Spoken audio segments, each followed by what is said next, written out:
Jack Mercer stood in the rain watching a stranger unload a champion horse at his failing ranch, purchased with paperwork bearing his forged signature and payment from an account he'd never opened.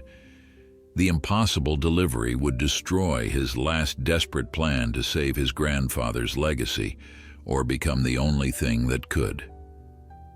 Before we continue, don't forget to subscribe to the channel, like the video, and comment where in the world you're watching from. Let's go. Jack Mercer had stopped expecting miracles the day his wife drove away from the Broken Arrow Ranch, with nothing but a suitcase and a look of relief he'd never forget. That was 3 years ago, and in those 3 years, he'd learned to find contentment in small things. A good cup of coffee at dawn, the sound of wind through prairie grass, the honest work of keeping a failing ranch alive one more season. At 52, his hands were weathered from decades of hard labor, his face lined with the kind of creases that came from squinting into too many sunrises and carrying too many disappointments. The Broken Arrow wasn't much to look at anymore. What had once been his grandfather's pride, a thriving cattle operation spanning 2,000 acres, had shrunk to a modest 200 acres and a handful of aging horses that Jack boarded for other people's convenience. The main house needed paint. The barn needed repairs. Everything needed something Jack couldn't afford to give it.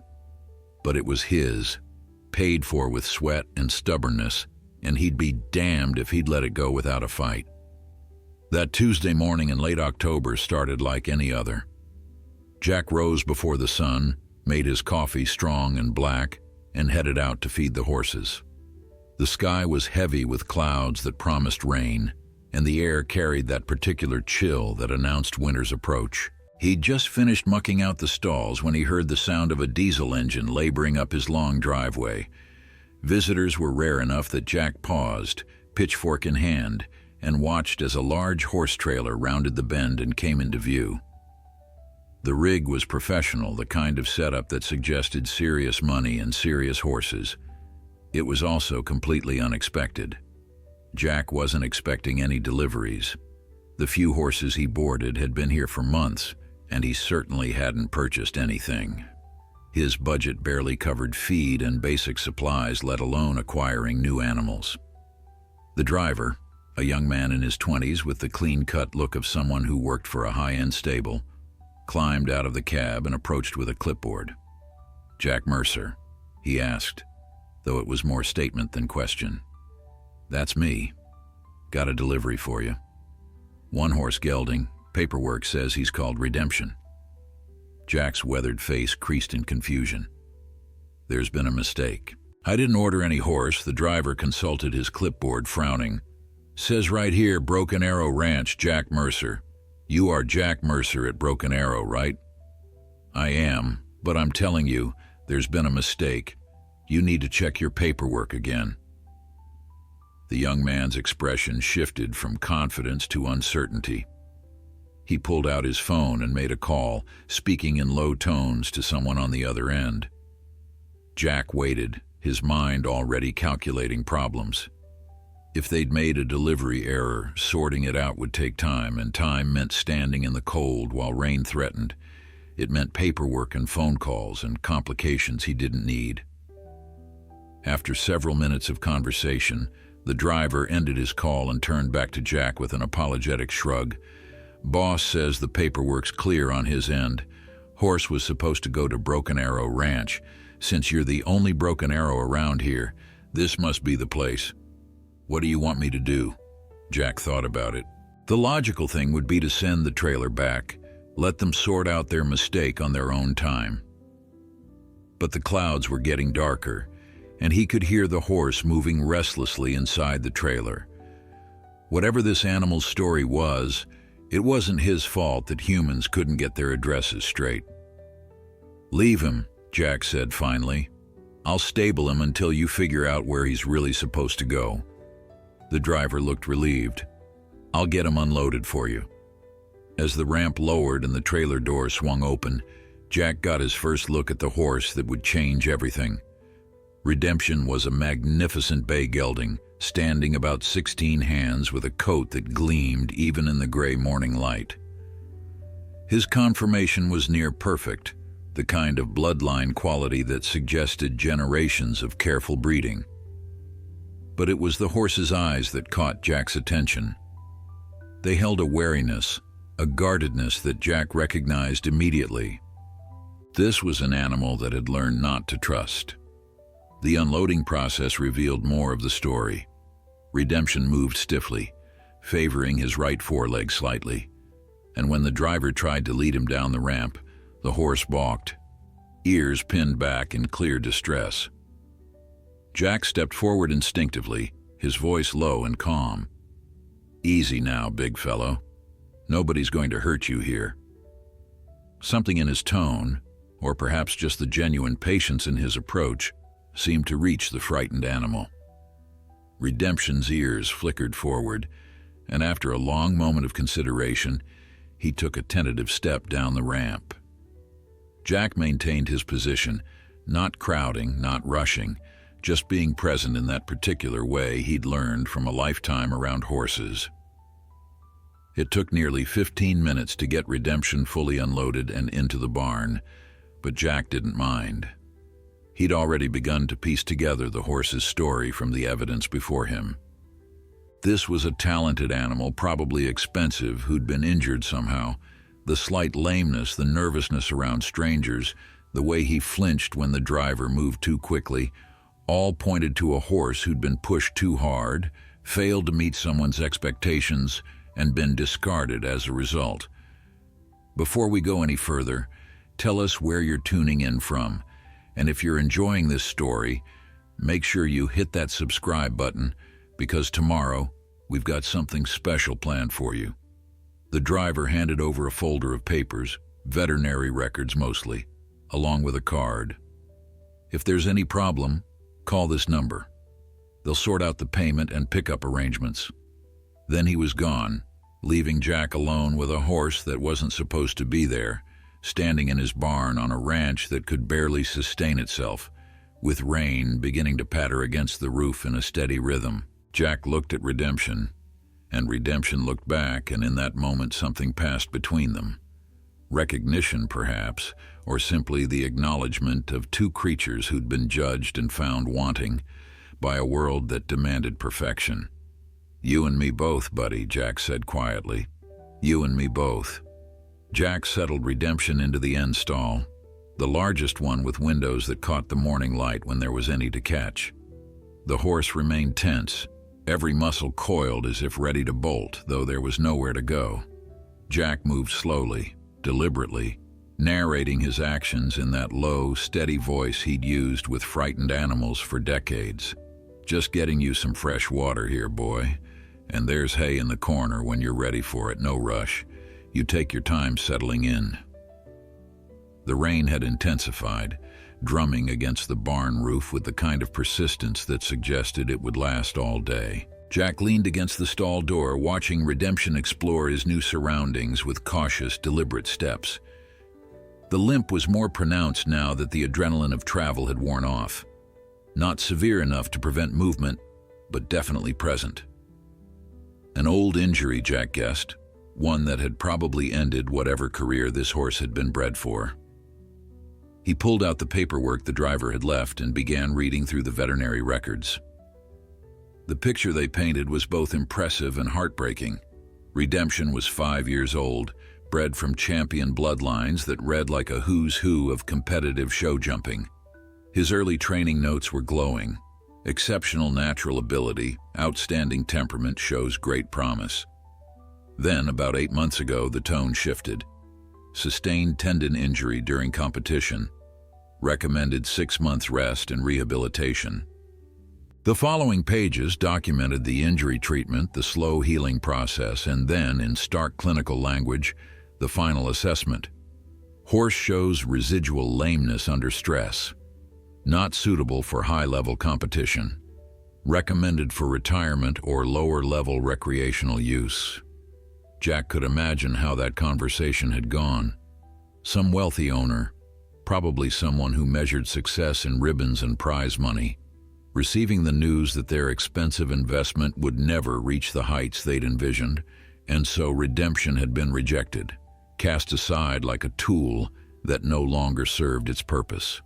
The phone number on the card the driver had left belonged to Clearwater Stables, a prestigious facility about 3 hours north that Jack knew by reputation. They specialized in training competition horses, the kind of place where a single animal could cost more than Jack's entire ranch.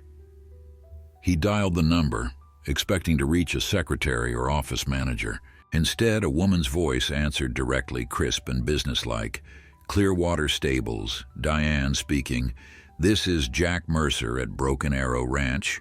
You had a horse delivered to me this morning, but I think there's been a mistake." A pause, then, "Hold on, let me pull up the file." He heard the clicking of computer keys, the rustle of papers. "Redemption, correct? Bay gelding, 5 years old. That's the one, but I didn't order him. I don't know who he's supposed to go to, but it's not me."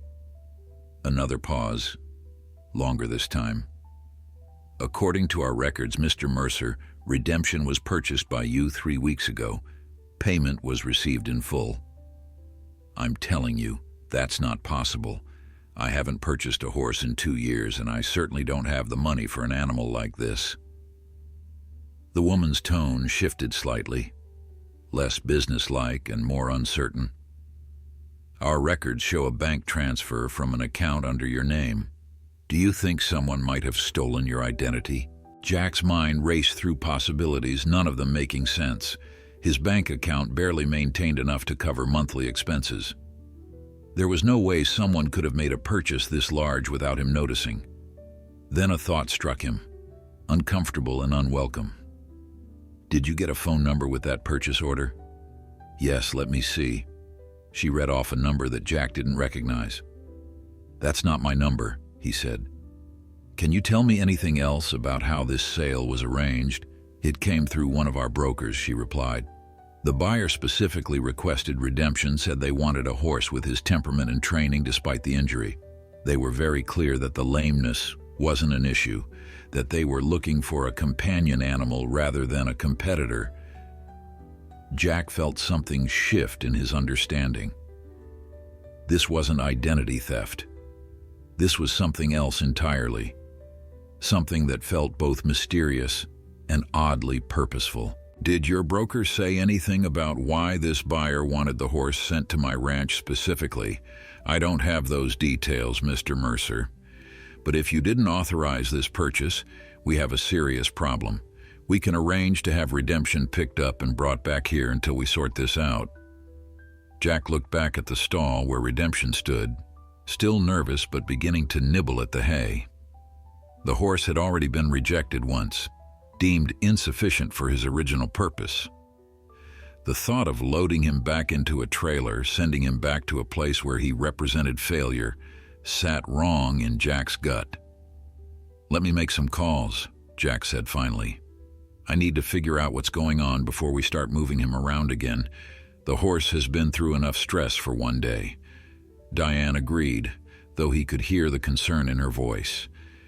"We'll need to resolve this within the week, Mr. Mercer. We can't have horses being purchased in people's names without their knowledge." After hanging up, Jack spent the next hour on the phone with his bank, verifying that no unauthorized transactions had occurred. His account showed exactly what he expected it to show, barely enough to get through the next month. No large withdrawals, no suspicious activity. Whatever had happened, it hadn't involved his actual money. The mystery deepened when he called the number Diane had given him. It rang 4 times before going to a generic voicemail that provided no identifying information. He left a message explaining the situation and asking for a call back, but he wasn't optimistic about receiving one. By early afternoon, with the rain still falling steadily, Jack found himself back in the barn, sitting on an overturned bucket outside Redemption's stall. The horse had calmed considerably, no longer showing the acute anxiety of the morning. He stood with his head lowered, one hip cocked in relaxation, looking for all the world like an animal that had finally found a place where the pressure was off. "You're some kind of mystery, aren't you?" Jack said conversationally. Somebody went to a lot of trouble to get you here, but I'll be damned if I can figure out why."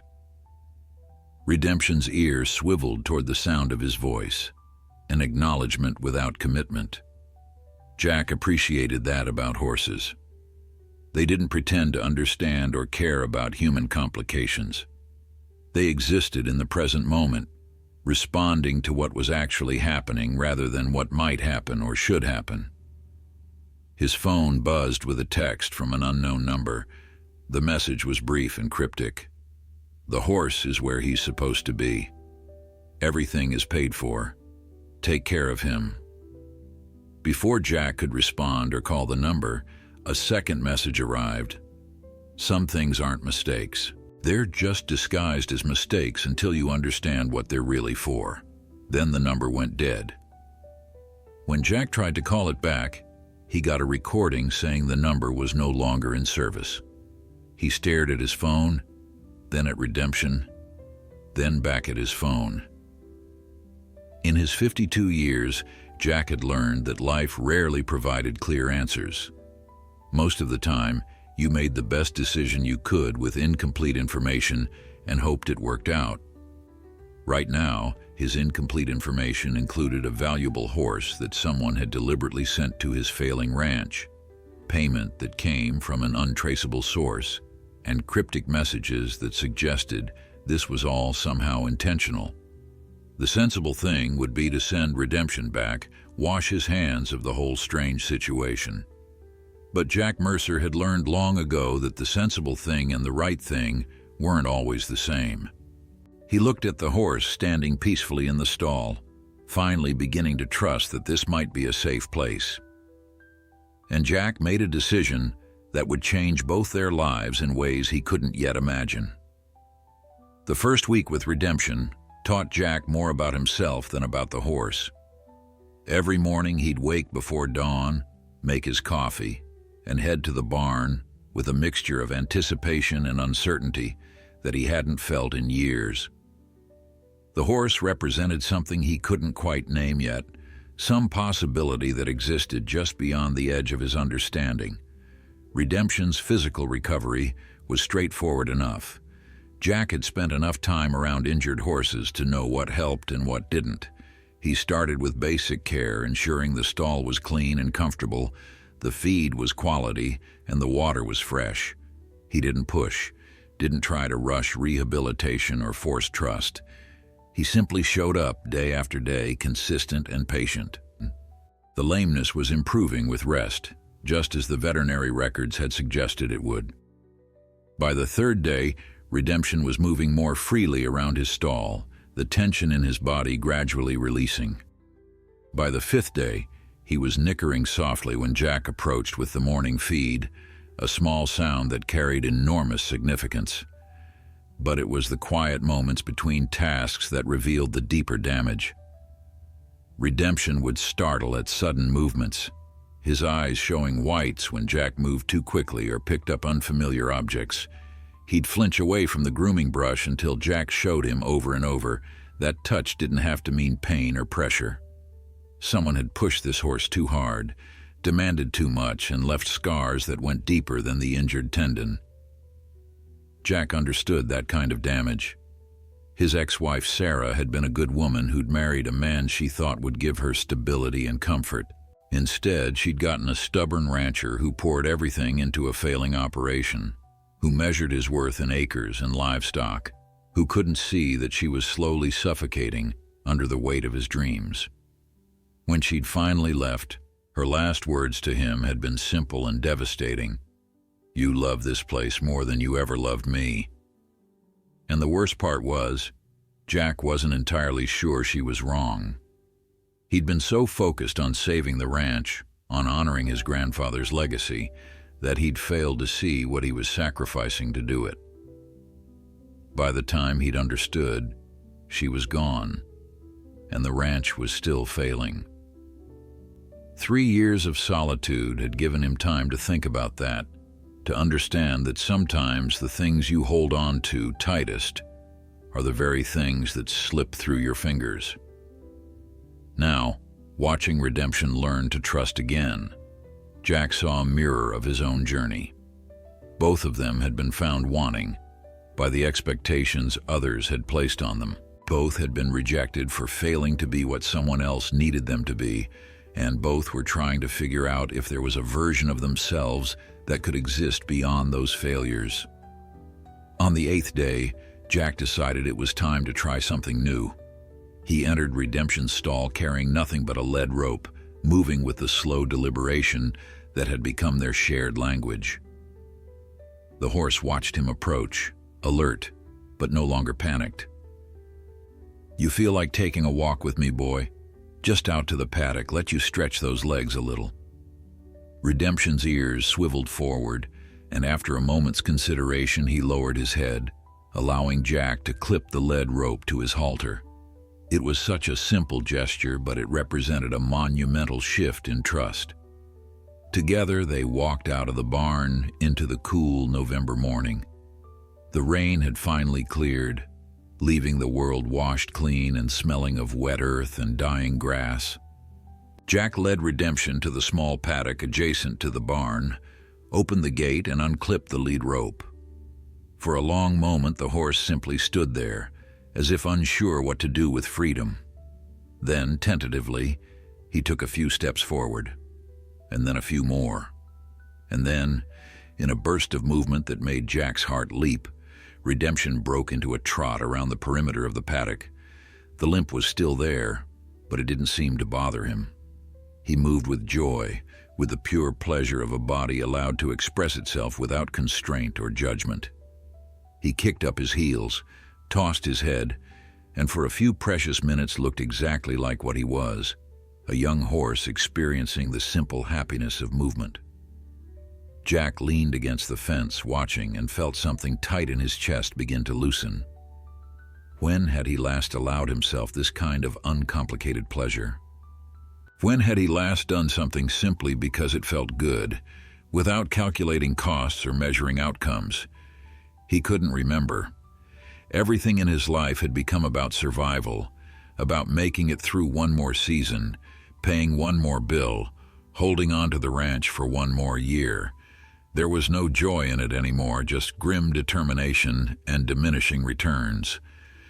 Redemption eventually slowed to a walk, then came to stand near Jack, his breathing elevated but his expression peaceful.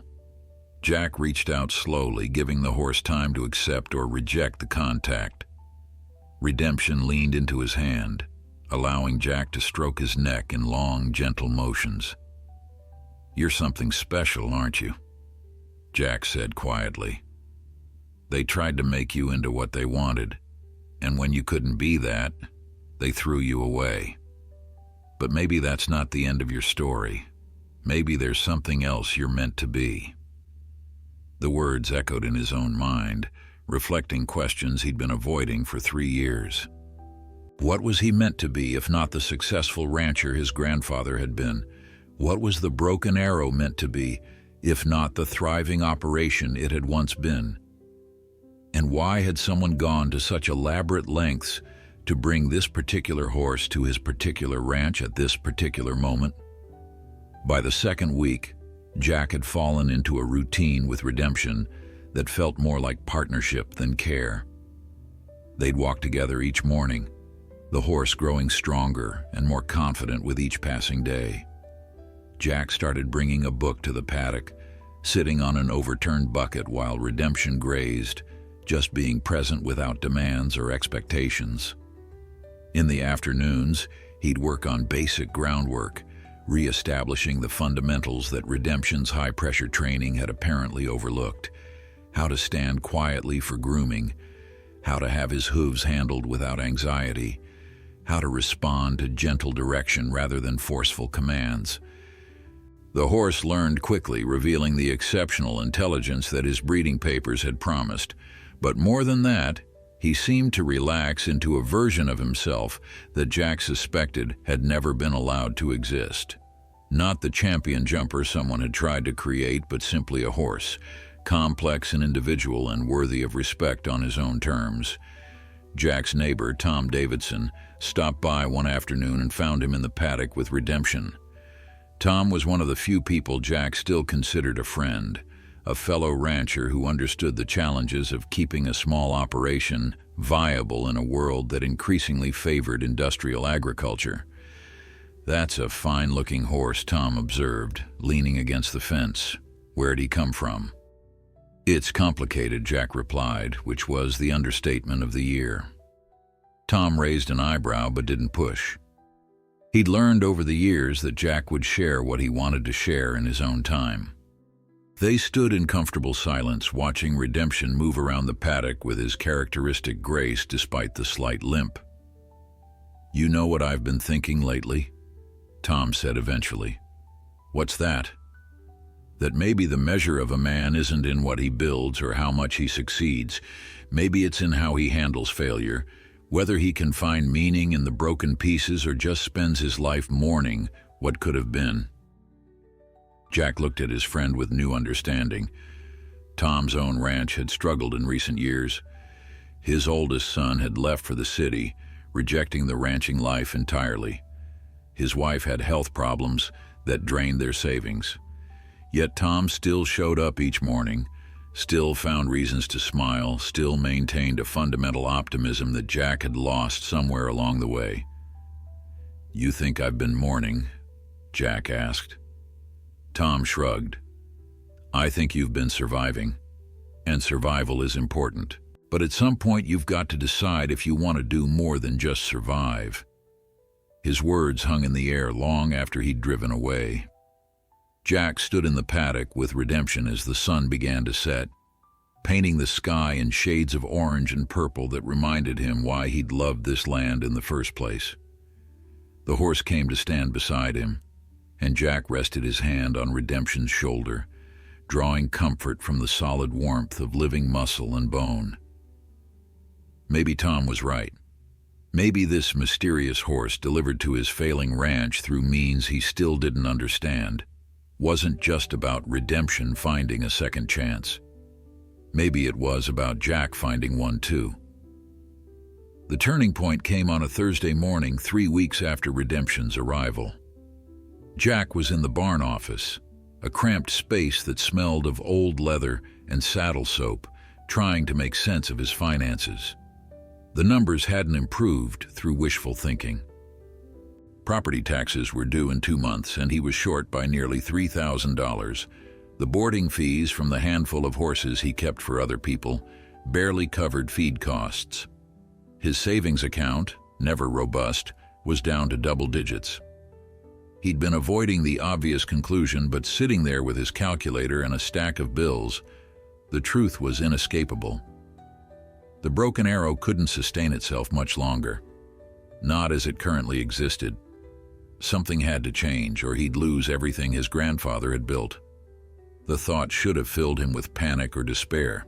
Instead, he felt a strange calm, as if he'd been holding his breath for 3 years and could finally exhale.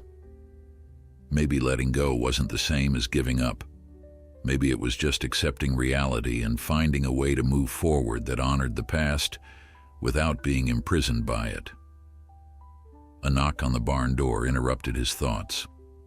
He looked up to find a woman standing in the entrance, backlit by the morning sun so that he couldn't make out her features clearly. She was tall and lean, dressed in jeans and a work jacket, with gray hair pulled back in a practical braid. Something about her posture suggested both authority and kindness, a rare combination.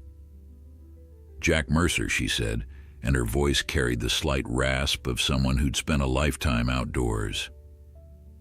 "Yes, that's me. Can I help you?"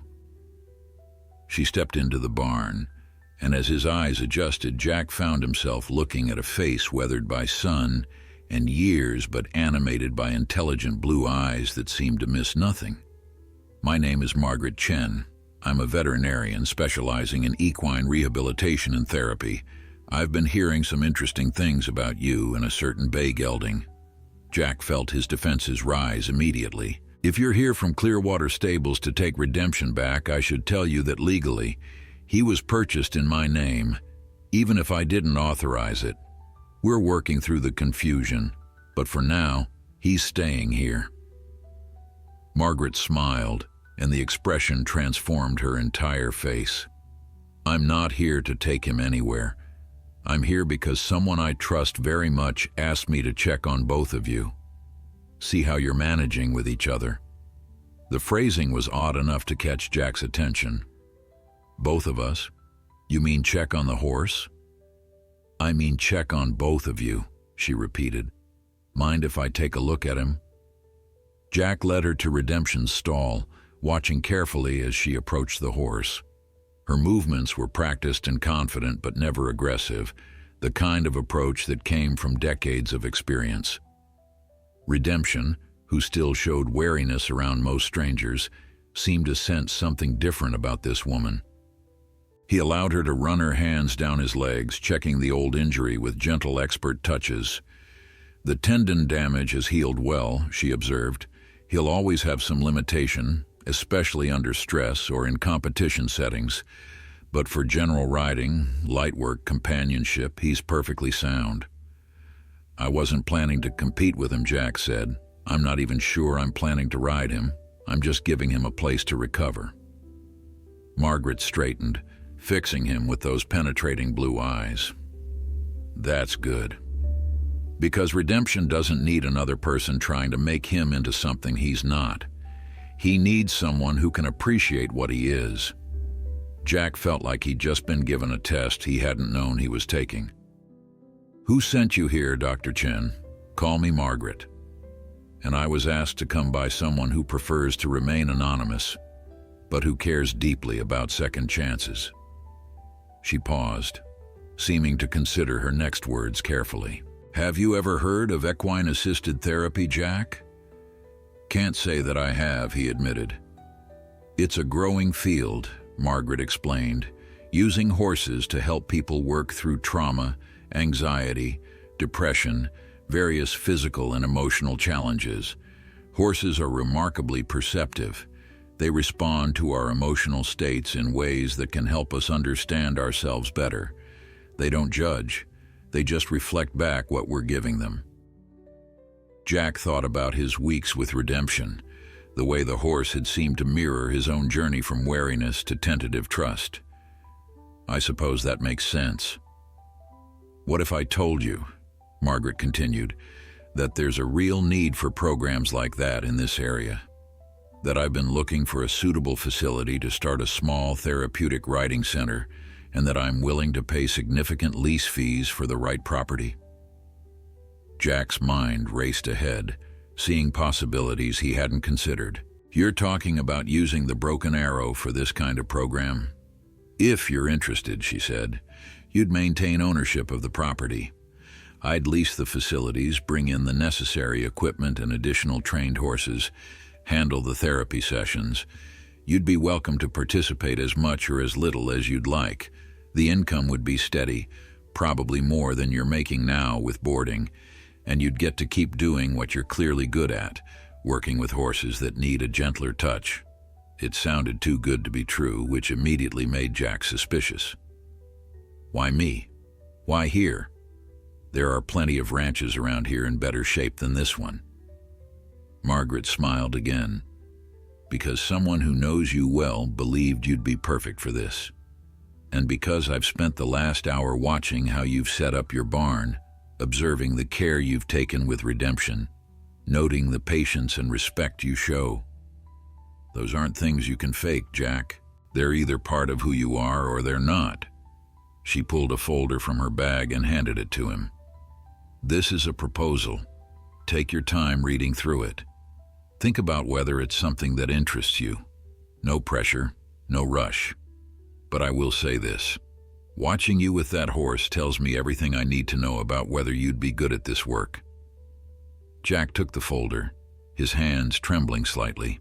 After 3 years of struggle, of watching his dreams slowly die, someone was offering him a way forward that he'd never imagined. It felt surreal, as improbable as Redemption's mysterious arrival. "Who told you about me?" he asked again. "Someone who understands that rejection isn't the end of the story," Margaret replied. "It's just the beginning of a different one." She left him with the folder and a business card, along with instructions to call her when he'd had time to think. Jack stood in the barn holding a potential future in his hands while Redemption watched from his stall with those knowing brown eyes. That evening, Jack sat on his porch with the proposal spread across his lap and a beer growing warm in his hand. The numbers were solid, better than solid. The lease payments Margaret was offering would cover his property taxes, basic maintenance, and leave enough for him to actually save money for the first time in years. But it wasn't really about the money, not entirely. It was about purpose, about finding meaning in the broken pieces, as Tom had said. For 3 years, he'd been trying to resurrect something that was already dead. His grandfather's version of the ranch, his own failed dreams of being a successful cattleman. Maybe it was time to stop mourning what he'd lost and start building something new. He thought about Redemption, rejected for failing to be a champion jumper, now thriving simply by being allowed to be himself. He thought about the cryptic messages, the mysterious benefactor who'd arranged all of this. And he thought about the question Margaret had posed, whether he was interested in helping others find healing through horses.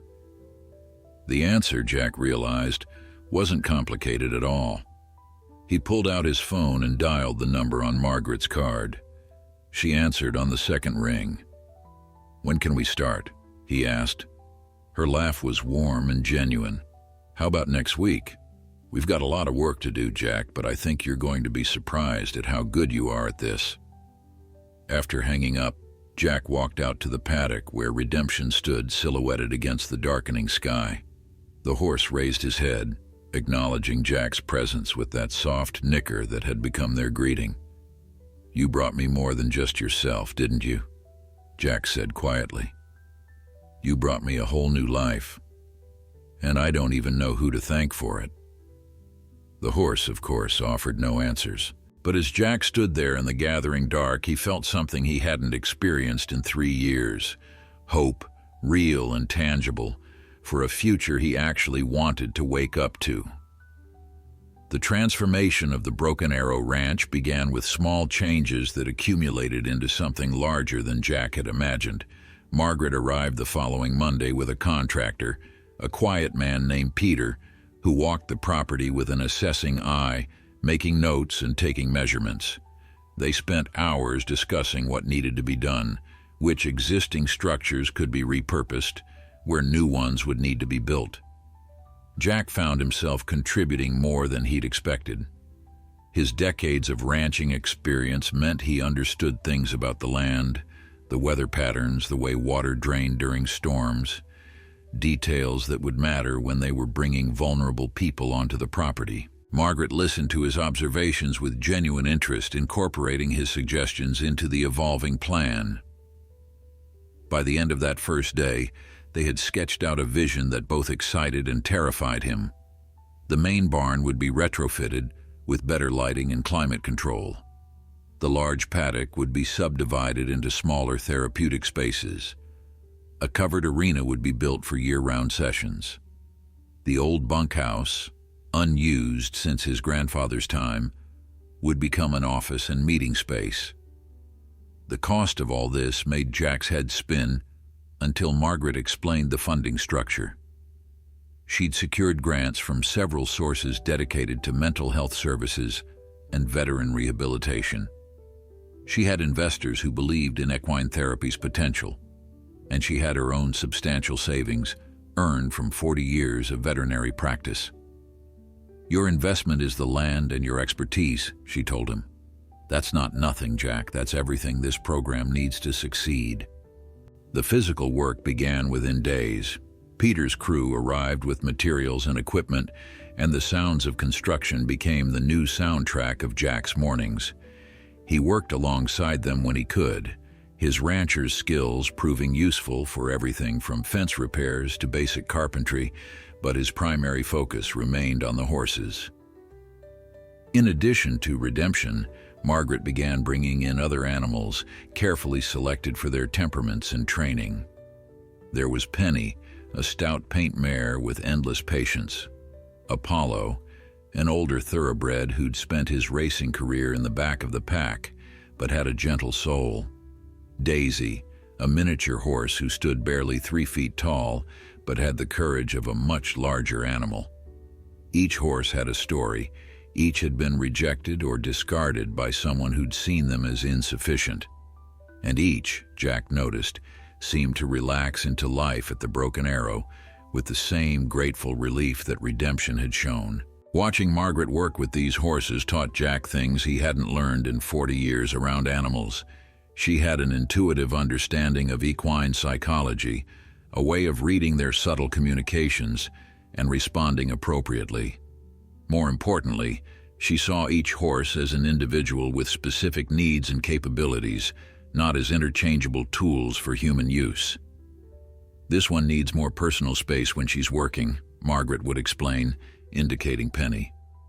"She's patient with people but values her boundaries, and Apollo here, he thrives on routine.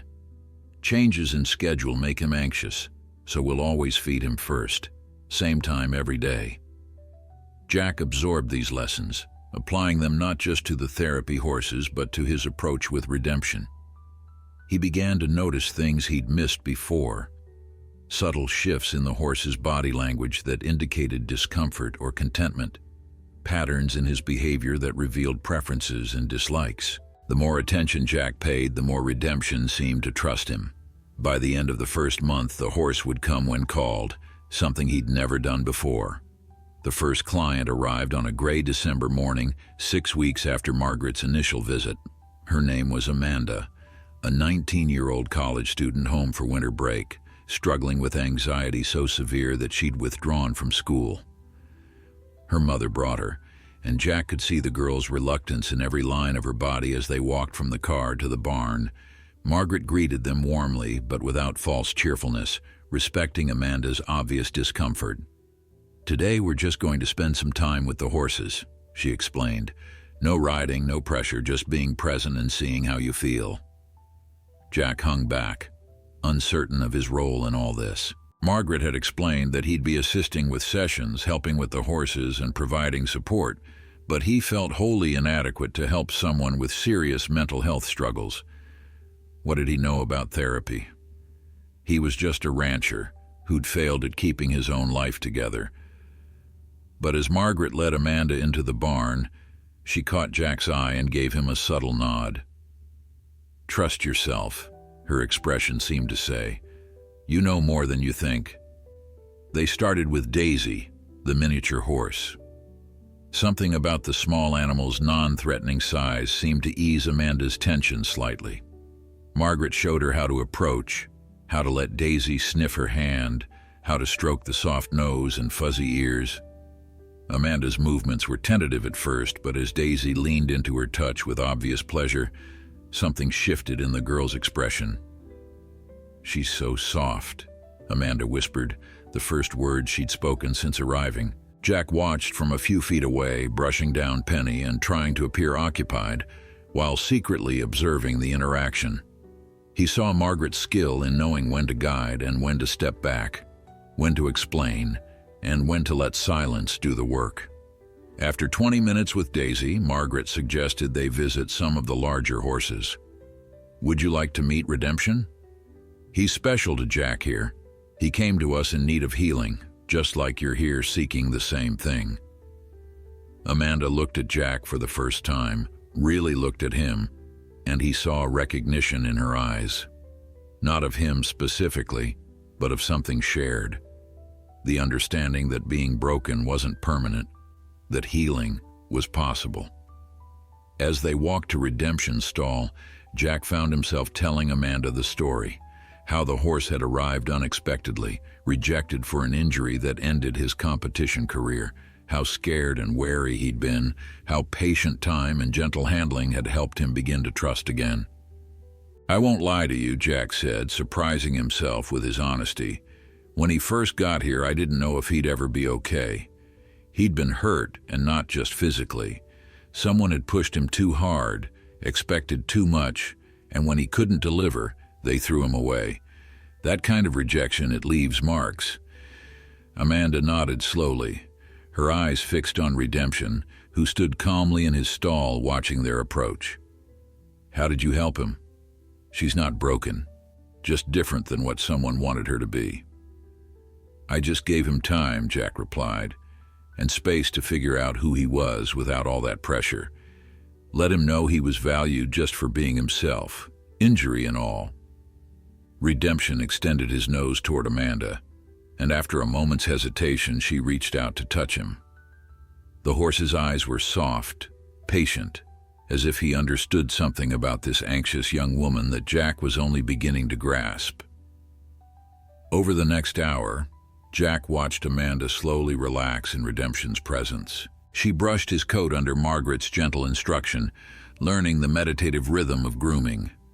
She cleaned his hooves, a task that required trust on both sides, and finally, she simply stood beside him, her hand on his shoulder, drawing comfort from his solid warmth and steady breathing. When Amanda left with her mother, there was a lightness in her step that hadn't been there when she'd arrived. She promised to come back the following week, and Jack could tell she meant it. After they'd gone, Margaret turned to him with a satisfied smile. "You're a natural at this, you know." "I just told her the truth," Jack replied, feeling self-conscious. "That's exactly what makes you good at it," Margaret said. "These horses, these people, they don't need someone who has all the answers or who's lived a perfect life. They need someone who understands struggle and can be honest about it. Someone who knows that being rejected or broken doesn't mean being worthless." Jack looked at Redemption, who had returned to his hay as if the profound moment they'd just facilitated was simply another part of his day. That mysterious horse, delivered to his failing ranch through inexplicable means, wasn't just healing himself. He was becoming an instrument of healing for others, and somehow, in helping him do that, Jack was discovering his own path forward. Winter settled over the Broken Arrow, with the kind of cold that made the old barn creak and groan like a ship at sea, but inside there was warmth beyond what the newly installed heaters provided. The therapy program was growing, bringing a steady stream of people who arrived carrying invisible wounds and left with something that looked like hope. Jack learned their stories gradually in pieces shared between sessions or in quiet moments while preparing the horses. There was Marcus, a veteran who'd served 3 tours overseas and returned with PTSD so severe that he couldn't hold down a job or maintain relationships. He'd been on medication, in counseling, through programs that promised healing and delivered only temporary relief. But something about Apollo, that gentle failed racehorse, reached Marcus in ways nothing else had. The two of them would spend hours together, Marcus brushing the thoroughbred's coat until it gleamed, talking in low tones that Jack couldn't hear but recognized as the kind of conversation you had when words needed to be said, but not necessarily heard by other humans. There was Jennifer, a 12-year-old girl who'd stopped speaking after her parents' divorce. Her mother brought her twice a week, desperate for anything that might bring her daughter back from the silent place she'd retreated into. Penny, that patient paint mare, seemed to understand something about Jennifer's silence. She never demanded responses, never pushed for interaction, just accepted the girl's presence with gentle acknowledgement. Jack watched as Margaret worked with each client, her methods subtle and varied depending on individual needs. Sometimes she'd have them perform specific tasks with the horses, grooming or leading or basic groundwork. Other times, she'd simply encourage them to be present, to observe, to allow themselves to feel without the pressure of having to explain or justify those feelings. What he'd initially thought of as simple horse handling, he began to understand as something more complex and profound. The horses became mirrors, reflecting back the emotional states of the people working with them. When someone approached with anxiety, the horses sensed it and responded with wariness. When someone found moments of calm, the horses relaxed in turn. This immediate feedback created a kind of conversation that happened below the level of words, body to body, nervous system to nervous system. And slowly, Jack began to see patterns. The way Marcus's shoulders would drop when he ran his hands down Apollo's legs, tension leaving his body as he focused on the simple physical task. The way Jennifer's face would soften when Penny nuzzled her shoulder, seeking treats or simply connection. The way Amanda, who'd become a regular, could now walk into the barn with her head up, greeting the horses by name, her anxiety still present but no longer overwhelming. By mid-January, the program had 12 regular clients, and Margaret was already planning to expand. She'd hired an assistant, a young woman named Claire who had a degree in social work and a passion for horses. Together, they were developing specialized programs for different populations: children with autism, adults recovering from addiction, elderly people dealing with isolation and depression. Jack found himself increasingly involved in ways he hadn't anticipated. Margaret would ask him to lead certain sessions, particularly with clients who seemed to benefit from his quiet, undemanding presence. He'd work alongside them, demonstrating techniques or simply providing a steady example of how to be patient with the horses and, by extension, with themselves. One afternoon, he was in the arena with Marcus and Apollo when the veteran suddenly stopped mid-stride, his hands beginning to shake. Jack recognized the signs of an approaching panic attack, something Margaret had taught him to watch for. Instead of rushing to intervene, he kept his own movements steady and calm, focusing on Apollo and speaking in that low, even tone he'd perfected over months. "The horse needs us to stay grounded," Jack said, not looking directly at Marcus but making sure the words reached him. "When we're steady, he can be steady. It's like we're his anchor." Marcus's breathing was rapid, but he nodded, seeming to grab onto Jack's words like a lifeline. Apollo, sensitive to the shift in energy, had stopped moving and was standing quietly, his ears swiveled back toward Marcus. Jack continued working, narrating his actions without making it feel like instruction.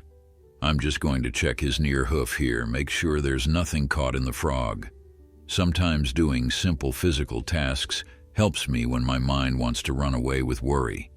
He watched from the corner of his eye as Marcus gradually focused on Apollo, then on his own hands, then on the simple task of being present in the moment.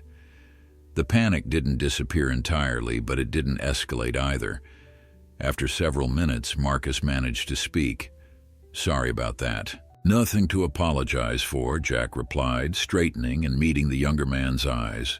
"We all have moments when things feel like too much. The skill is in learning to ride them out instead of fighting them." Later, Margaret found Jack in the tack room, organizing bridles with unnecessary precision. "You handled that situation with Marcus beautifully," she said. "I didn't do much." "You did exactly what needed doing," she countered. "You stayed calm, you modeled grounded behavior, and you treated his struggle as normal rather than shameful. That's powerful medicine, Jack." He set down the bridle he'd been holding and looked at her directly. "When I started this, I thought I'd just be helping with the horses. Mucking stalls, leading animals around, basic maintenance. I didn't sign up to be any kind of counselor or therapist." "You're not a therapist," Margaret said gently. "You're something equally valuable, someone who's lived through struggle and come out the other side, still capable of compassion. These people don't need someone who has all the answers. They need someone who can stand beside them without judgment while they figure out their own answers." The words struck deeper than Jack expected. How many times in his life had he felt judged? By his ex-wife, who'd seen his dedication to the ranch as a failure to prioritize their relationship. By other ranchers who'd watched the Broken Arrow shrink and assumed he was simply bad at the business. By himself, most harshly, for not being able to save what his grandfather had built. But here, in this unexpected new role, he wasn't being judged by what he'd failed to accomplish. He was being valued for what he'd survived and learned along the way. That evening, after the last client had left and the horses were settled for the night, Jack found himself in Redemption's stall, sitting on an overturned bucket and simply keeping the horse company. This had become his ritual, these quiet moments at the end of each day when he could process everything he'd witnessed and experienced. Redemption seemed to understand the need for this space, standing peacefully nearby, occasionally lowering his head to snuffle at Jack's shoulder. "You know what I've been thinking," Jack said conversationally. "I've been thinking about that person who sent you here, whoever they are. How they must have known exactly what both of us needed, even if we didn't know it ourselves." The horse predictably offered no answers, but Jack continued talking, working through thoughts that had been forming for weeks. "They gave me you, and through you, they gave me all of this. A purpose that actually means something, a way to turn my failures into something useful. It's like they could see a version of me that I couldn't see myself." He thought about the cryptic messages, the untraceable phone number, the elaborate arrangement that had brought this rejected horse to his failing ranch. Every attempt he'd made to identify his benefactor had led nowhere. The payment had come through legitimate channels, but from an untraceable trust. The broker who'd arranged the sale had disappeared. Even Diane at Clearwater Stables claimed to have no useful information about the buyer's identity. At first, the mystery had frustrated Jack. He wanted to thank whoever had changed his life, to understand their motivations and methods. But gradually he'd come to appreciate the anonymity. Maybe it didn't matter who they were. Maybe what mattered was what they'd done, and what Jack was doing with the gift he'd been given. Redemption nickered softly, and Jack stood, running his hand down the horse's neck one final time before heading toward the house. Tomorrow would bring new clients, new challenges, new opportunities to witness the quiet miracles that happened when broken things were given space to heal. And Jack Mercer, once a failing rancher who'd lost his way, would be there to facilitate it all, supported by a horse who'd been rejected for the same reason Jack had been, for failing to be what someone else needed them to be. Together, they'd discovered something better than meeting expectations. They'd found a way to be useful by simply being themselves. The letter arrived on a Thursday in late February, hand-delivered by a courier who refused to provide any information beyond confirming Jack's identity. The envelope was heavy cream paper, expensive with no return address. Inside, Jack found a single sheet of the same quality paper, covered in elegant handwriting that seemed vaguely familiar, though he couldn't place where he'd seen it before. The message was brief, but loaded with meaning. "Dear Jack, by now you've probably stopped trying to figure out who sent redemption to you. That's good. Some gifts are meant to be accepted without understanding all the reasons behind them, but I think it's time you knew a few things. Your grandfather, Samuel Mercer, was one of the finest men I ever knew. 40 years ago, when I was a young woman struggling with demons I couldn't name and didn't know how to fight, he gave me a job on the Broken Arrow. No questions asked, no judgment offered. He just put me to work and let the ranch heal me the way good land and honest labor can heal a person who's lost their way. I never forgot that kindness. I spent my life trying to pay it forward, helping others the way Samuel helped me. When I heard about your struggles, about how you were trying to hold on to his legacy while it slowly crushed you, I knew exactly what you needed. Not money, or advice, or pity. You needed purpose. You needed to discover what I learned all those years ago, that sometimes the things we think we've lost are just making room for what we're meant to find. Redemption was rejected by people who could only see him as a failed investment. But I saw something else. I saw a horse who needed exactly the kind of patient, respectful care that runs in your family's blood. And I suspected that in helping him heal, you might heal yourself. The therapy program was always the plan. Margaret is an old friend who shares my belief in the power of horses to mend broken places in the human spirit. She was looking for the right facility and the right partner. You were looking for a reason to keep going. It seemed like a natural match. I won't reveal my identity, not because I don't trust you, but because anonymity was part of my gift to your grandfather all those years ago. He never knew all the details of what I was running from, and I never had to carry the weight of his knowing. That freedom was precious. I want to give you the same thing, the freedom to move forward without feeling indebted to a person, only to a possibility. Take care of that horse, Jack. Take care of yourself, and keep doing what you're doing, helping others find their way back from rejection and loss. Your grandfather would be proud of you. Hell, I'm proud of you, and I barely know the man you've become. Gratefully, someone who knows what it means to be given a second chance. Jack read the letter 3 times, his hands trembling slightly. The revelation that his mysterious benefactor had known his grandfather created as many questions as it answered. Who had Samuel Mercer helped 40 years ago? What had she been running from? And how had she built the kind of resources that allowed her to orchestrate something as elaborate as this? He thought about his grandfather, that quiet, steady man who'd taught Jack everything he knew about ranching and very little about himself. Samuel had died when Jack was 23, already married to Sarah and full of confident plans for expanding the Broken Arrow into something even more successful than it had been. His grandfather's last words to him had been simple advice. Don't forget that land and animals are just tools, Jack. What matters is what you do with them, how you use them to build something meaningful.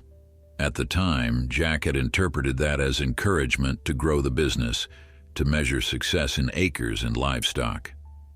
Now, reading this letter from a woman his grandfather had helped in some unspecified way, Jack understood differently.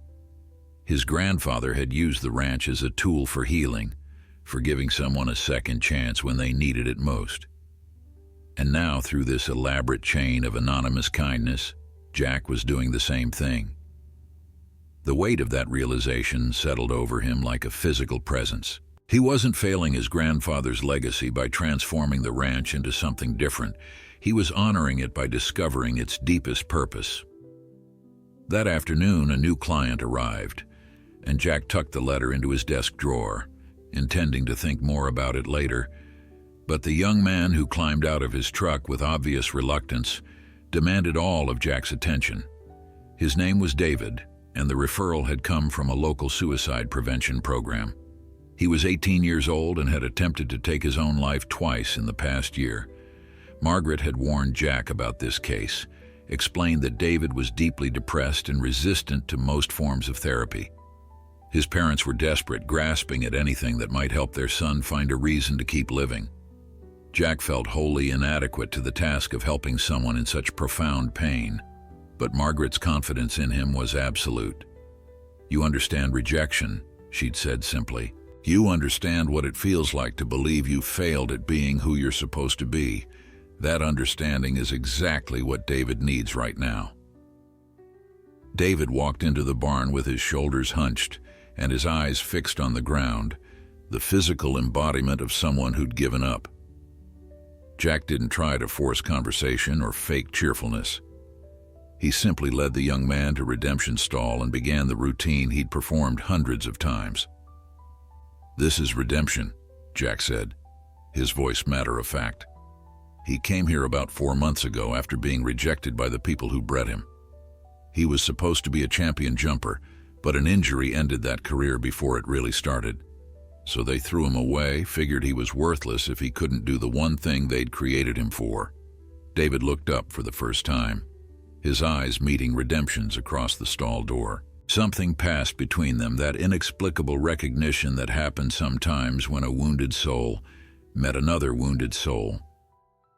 What happened to him? David asked, his voice barely above a whisper.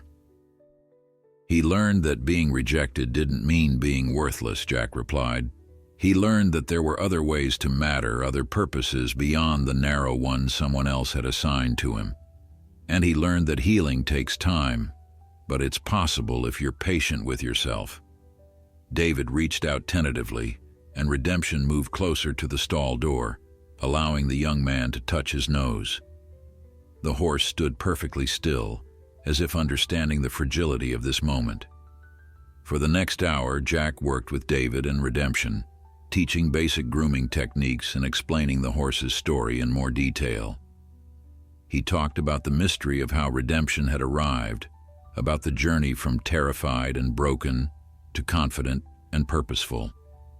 He talked about his own struggles with failure and rejection, about watching his marriage fall apart and his ranch decline while feeling powerless to stop either. And he talked about the unexpected gift of discovering that his failures had prepared him for something he'd never imagined doing, helping others find their way through similar darkness.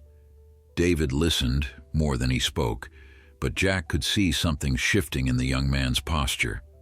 Not a dramatic transformation.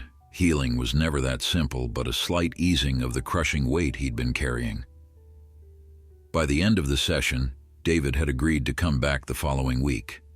It wasn't much, but it was something. After he left, Jack returned to Redemption's stall and pulled out the letter, reading it once more in the fading afternoon light. Whoever had written it understood something profound about the nature of healing and second chances. They'd created an intricate chain of events that had given Jack not just a horse, but a purpose, a community, and a way to transform his pain into something useful. He'd probably never know her identity, and maybe that was okay. Maybe the gift was more powerful precisely because it came without the obligation of gratitude, without the weight of personal debt. It simply existed, like grace, unearned and freely given, requiring nothing in return except that he pay it forward. Spring arrived at the Broken Arrow with the kind of gentle insistence that made everything feel possible. The prairie grass turned green seemingly overnight. Wildflowers erupted in patches of purple and gold across the property, and the horses shed their thick winter coats to reveal sleek summer bodies beneath. But the most remarkable transformation wasn't happening to the landscape or the animals. It was happening to the people.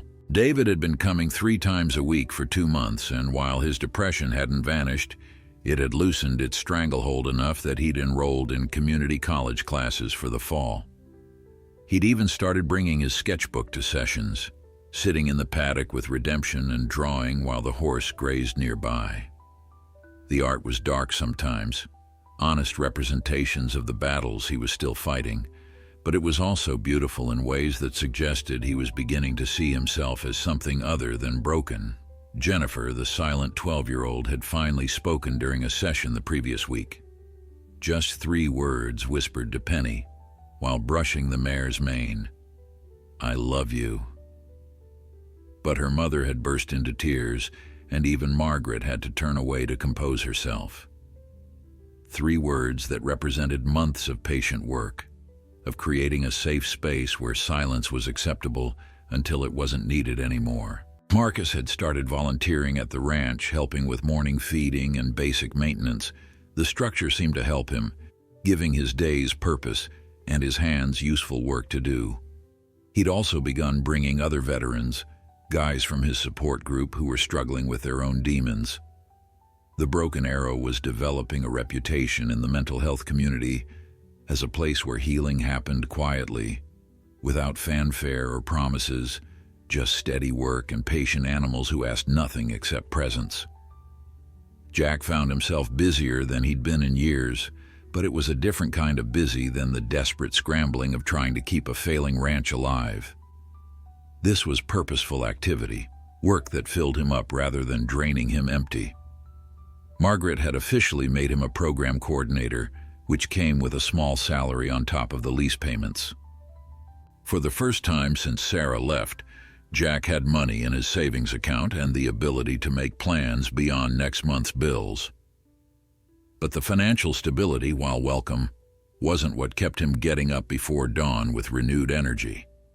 It was the privilege of witnessing transformation, of being present for those moments when someone who'd been drowning finally got their head above water and took a breath. One morning in early April, Jack was working with a new client, a woman named Patricia who'd lost her husband to cancer 6 months earlier and couldn't seem to find her way back to living. She was in her 60s, well-dressed and articulate, but hollow-eyed with grief that had eaten away at everything except her basic functions. Margaret had paired her with Apollo, that gentle failed racehorse who understood something about disappointment and loss. Jack was demonstrating how to properly curry the horse's coat when Patricia suddenly stopped moving, the brush frozen in her hand. "He loved horses," she said, her voice breaking. "Robert, my husband, he grew up on a farm in Kentucky. Used to tell me stories about this old mare they had, how she'd follow him around like a dog. He always said when we retired, we'd get a place with land and he'd have horses again. But we waited too long." Jack set down his own brush and gave her space to feel whatever was rising up. "The cancer came too fast," Patricia continued, tears now streaming down her face unchecked. "We had so many plans, so many things we were going to do when we had time. And now there's all this time, but he's not here to share it with." Apollo turned his head, nuzzling Patricia's shoulder with that intuitive gentleness horses sometimes showed. The woman's composure cracked completely, and she leaned into the horse's solid warmth, sobbing with the kind of raw grief that couldn't be contained anymore. Jack stood quietly, not interfering, just being present as a witness to her pain. He'd learned from Margaret that sometimes the most helpful thing you could do was simply not look away when someone was breaking open. After several minutes, Patricia straightened, wiping her eyes with embarrassment. "I'm sorry. I didn't mean to fall apart like that." Jack met her eyes directly. "This is a safe place to fall apart. That's part of why you're here." She managed a watery smile. "Apollo is very patient with me." "He's patient because he understands," Jack said. "This horse spent his whole racing career coming in last. He was bred to be a champion, and every race day he'd give everything he had, and it was never quite enough. He knows what it feels like to try your hardest and still fall short of what's expected." Patricia looked at Apollo with new understanding. "But he seems so peaceful now."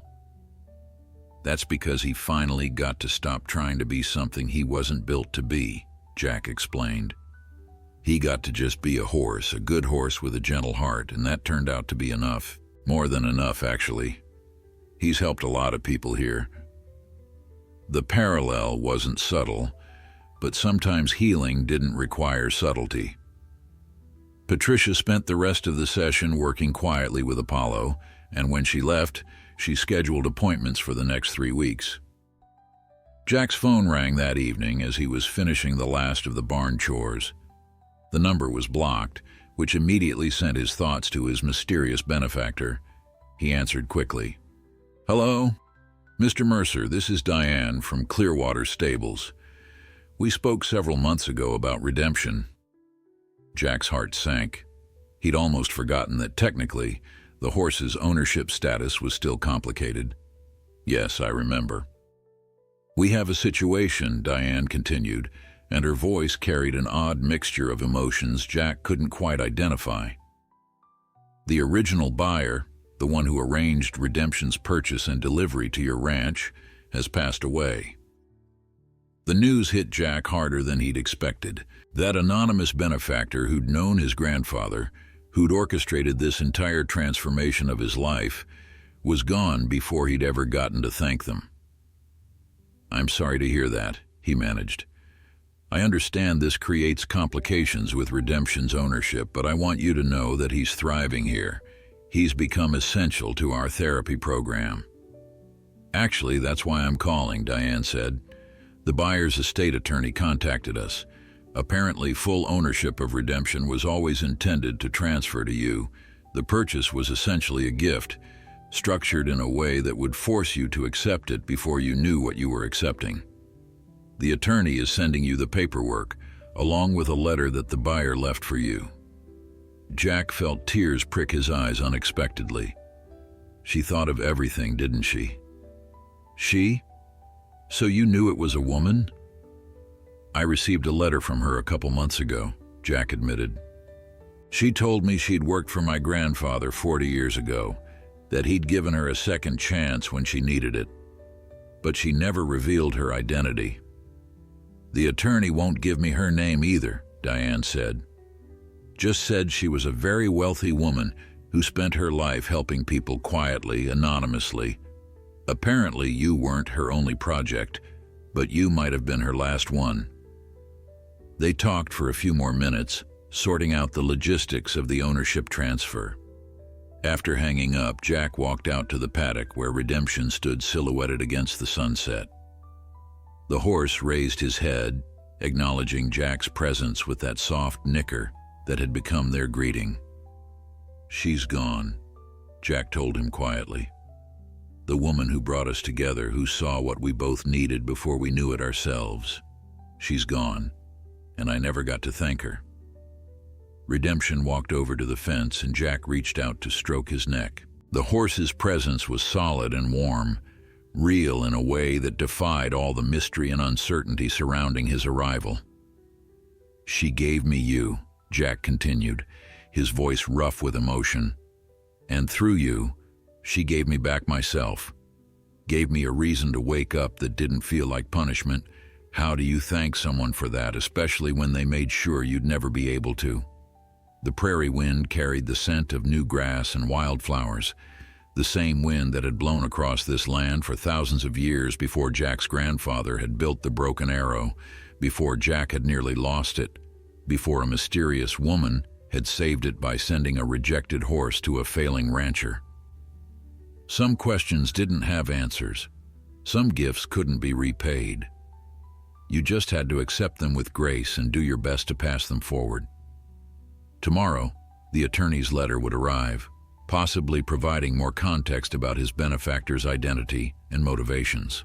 But tonight, Jack stood with Redemption in the gathering dark and simply felt grateful for second chances and for people who understood that sometimes the greatest kindness was giving someone a purpose that let them forget their failures. The horse leaned into his touch, peaceful and content, exactly as he was supposed to be. The attorney's package arrived on a Saturday morning, delivered by certified mail that required Jack's signature. Inside the large envelope, he found the official ownership transfer documents for Redemption, a cashier's check for $50,000 designated for the continued operation of the therapy program, and a sealed letter with his name written in that same elegant handwriting he'd seen before. Jack sat on his porch with coffee growing cold in his hand and opened the final message from the woman who'd changed his life. "Dear Jack, if you're reading this, I've moved on to whatever comes next. I hope it's something peaceful, though I've never been particularly good at sitting still, so eternity might need to accommodate my restlessness. I want to tell you about your grandfather because you deserve to know what kind of man he was, not just as a rancher, but as a human being. 40 years ago, I was running from an abusive husband who'd made it clear that leaving him would be the last thing I ever did. I'd fled with nothing but the clothes on my back and a terror so deep I couldn't sleep, couldn't eat, couldn't think beyond the next hour. I ended up in your grandfather's barn one night, having walked for miles until I literally couldn't take another step.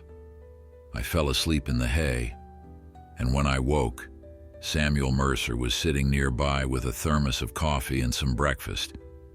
He didn't ask questions, didn't demand explanations, just said his arthritis had been acting up and he could use some help with the horses. If I was interested in staying a while, I stayed for 3 months. He never pried, never made me feel like I owed him my story in exchange for his kindness.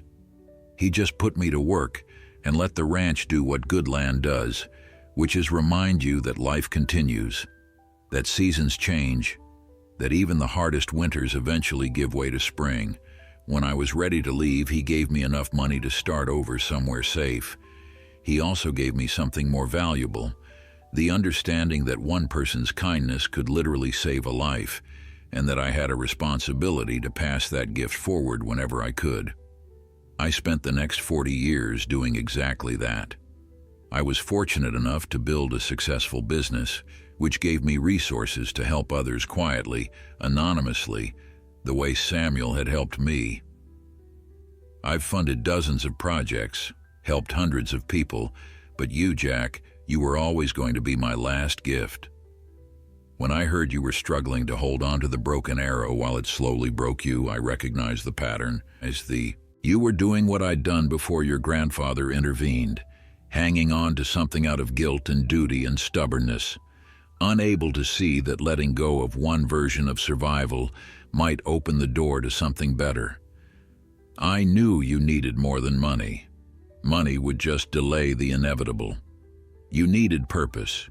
You needed to discover what your grandfather understood instinctively, that land and animals are tools for building something meaningful, and the most meaningful thing you can build is a bridge for people who are lost to find their way home.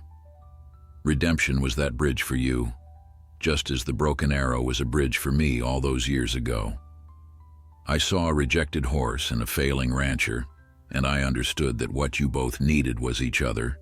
You needed someone to care for without judgment, and he needed someone who understood that being rejected didn't mean being worthless. The therapy program was always the plan. I'd been working with Margaret for years, funding her research and training. When she said she was ready to start a full-scale operation, I knew exactly where it needed to be. Your grandfather's ranch, transformed into a place of healing by his grandson. The symmetry felt right. I won't be there to see how it all unfolds, but I trust you'll do something remarkable with what I've given you. Not because you owe me nothing, but because it's who you are. You're Samuel Mercer's grandson, and that means something whether you know it or not. Take care of that horse, take care of yourself, and keep building bridges for people who need them. The world has enough successful ranches. It needs more places where broken things can learn to be whole again. With love and gratitude for your grandfather's kindness, Eleanor Hartfield. Jack read the name several times, trying to place it. Eleanor Hartfield. After a moment's thought, he went inside and pulled out the old photo albums his grandfather had left him, flipping through decades of images until he found what he was looking for. There, in a photograph from 43 years ago, stood his grandfather beside a young woman Jack didn't recognize. She was thin and nervous-looking, wearing clothes too large for her frame, but there was something in her eyes even then that suggested strength beneath the fear. On the back, in his grandfather's handwriting, Eleanor, summer of '82. Good worker. Helped with the horses. Jack stared at that young, frightened woman and tried to reconcile her with the person who'd built enough wealth to casually give away $50,000, who'd orchestrated an elaborate plan to save a stranger, who'd spent 40 years paying forward a kindness she'd received. The transformation was as remarkable as any he'd witnessed at the Broken Arrow, proof that healing wasn't just possible but could compound over time, creating ripples that reached far beyond the original act of grace. That afternoon, Jack gathered the core team, Margaret, Claire, and Marcus, who'd become indispensable to the program's operation. He shared Eleanor's letter with them, watched their faces as they understood the full scope of what had brought them all together. This wasn't just a therapy program. It was a legacy of kindness spanning 4 decades, connecting a rancher who'd helped a desperate woman to that woman's final act of gratitude, which had created a place where dozens of people were finding their way back from despair.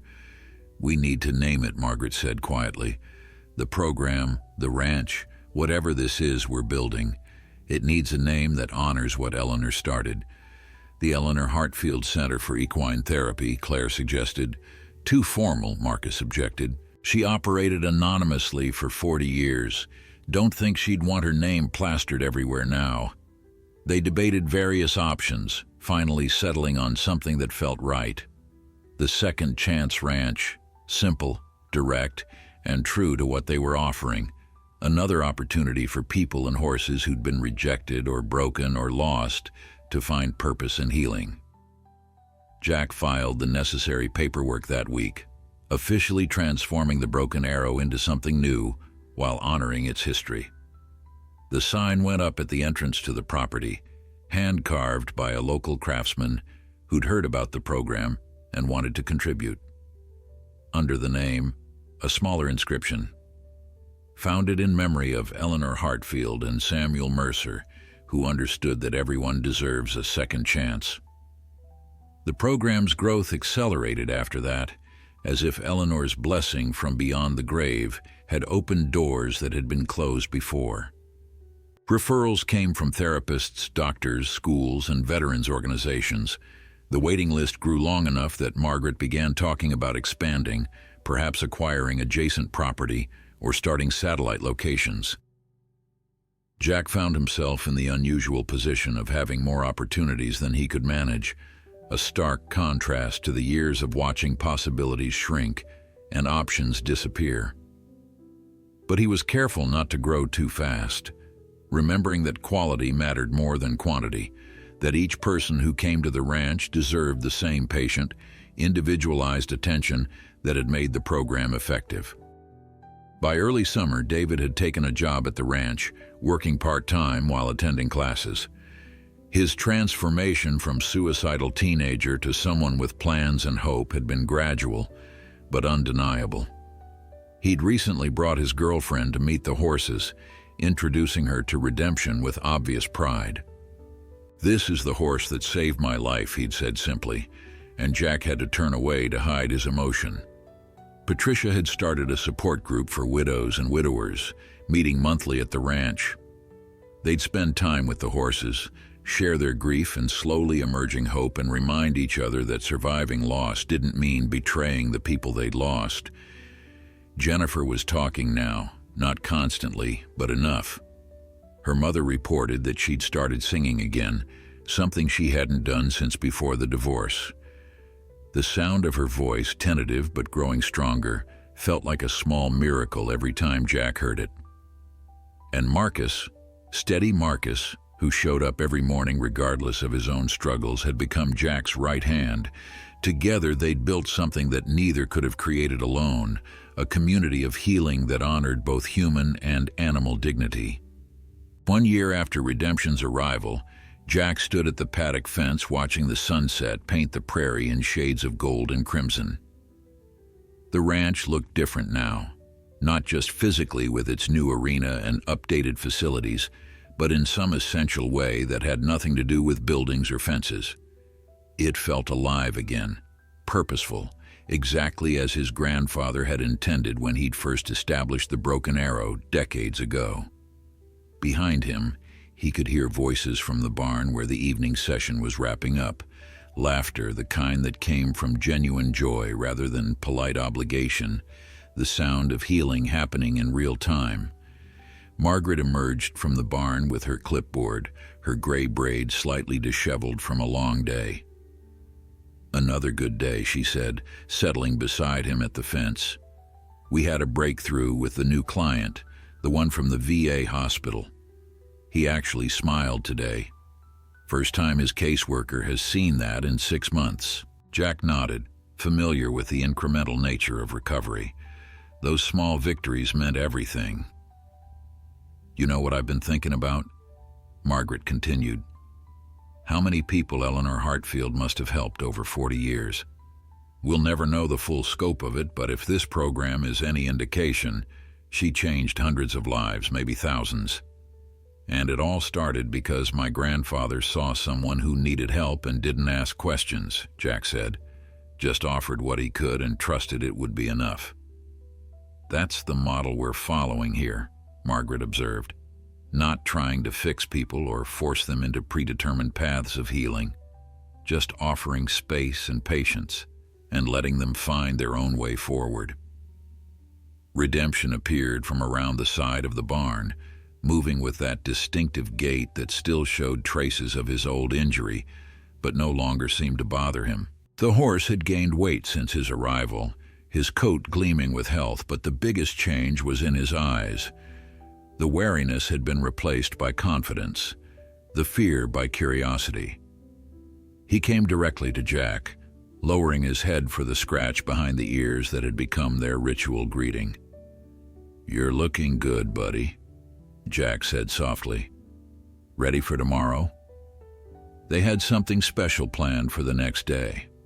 A journalist from a national magazine was coming to write a story about the program, which would bring attention and potentially more funding and support. Jack had been nervous about the publicity, worried that it might somehow violate Eleanor's preference for anonymity. But Margaret had convinced him that sharing their work honored Eleanor's legacy more than hiding it. She wanted second chances to spread, Margaret had argued. She wanted other people to understand what's possible when you stop measuring worth by conventional success and start measuring it by capacity for healing and growth.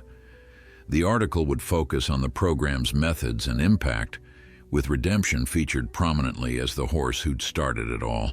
Jack had spent hours being interviewed, telling redemption's story and his own, explaining how a mysterious delivery had transformed both of their lives.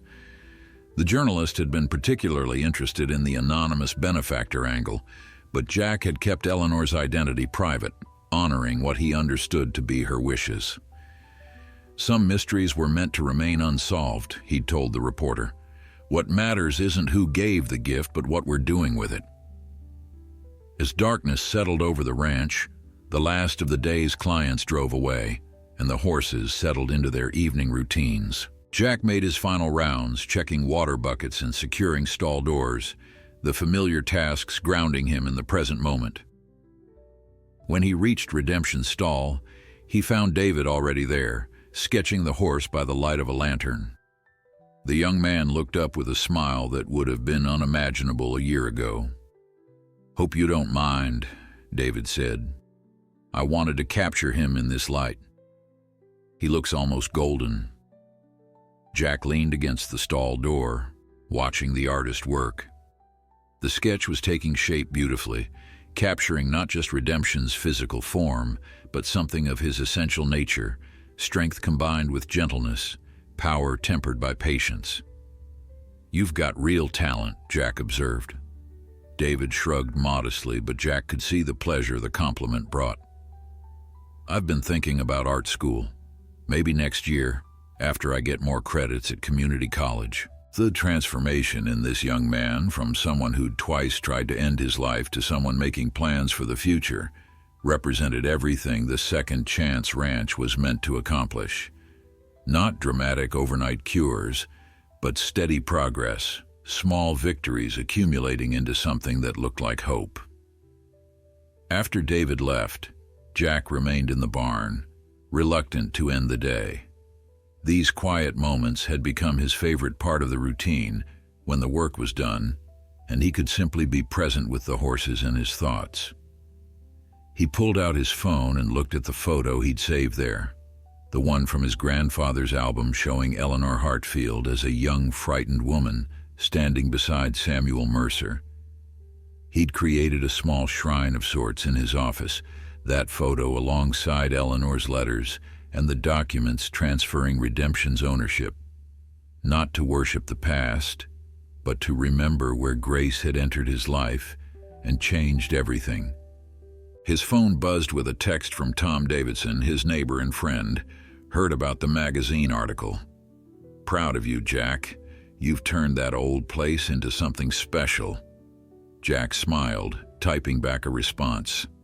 "Just following in my grandfather's footsteps. Taking longer than I'd like to figure out which direction he was actually walking. But I think I'm on the right path now." He thought about that often, how he'd spent years trying to preserve his grandfather's ranch without understanding his grandfather's purpose. Samuel Mercer hadn't built the Broken Arrow to create the biggest or most profitable operation. He'd built it as a tool, a means of contributing something meaningful to the world around him. When Eleanor had needed sanctuary, he'd provided it without hesitation or expectation of return. And 40 years later, that single act of kindness had circled back, transformed and magnified, to save his grandson from a different kind of desperation. Jack walked out to the paddock one final time, and Redemption came to meet him at the fence as if he'd been waiting. The horse pressed his forehead against Jack's chest, a gesture of trust and affection that still moved Jack every time it happened. "We were both rejected," Jack said quietly. "Both judged insufficient by people who could only see us as we failed to be. But that rejection, it wasn't the end of our stories. It was just the beginning of better ones.